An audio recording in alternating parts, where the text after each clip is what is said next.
دوستان معرفی یک کتابه که حالا کتاب خودمه، مدت هاست که منتظر چاپشیم، الان بیش از چند ماهه بالاخره در اومد.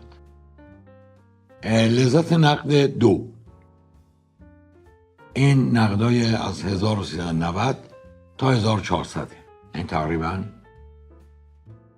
نقدای اخیره، نقد و ضد یادداشت و مقالات.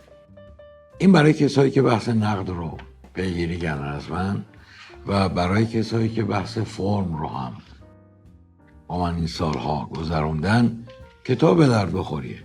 مجموعه مطالب درباره، غیر از نقدایی که داره، درباره فرم، حس، نقد، منتقد، ناخودآگاهی، خودآگاهی و فلسفه سینما روانکاوی اینا مطلب هست و نقدهای فرنگی این چند سال اخیر. فکر میکنم برای کسایی که میخوان پیگیر بحث نقد بودن کتاب مؤثر و مفیدی.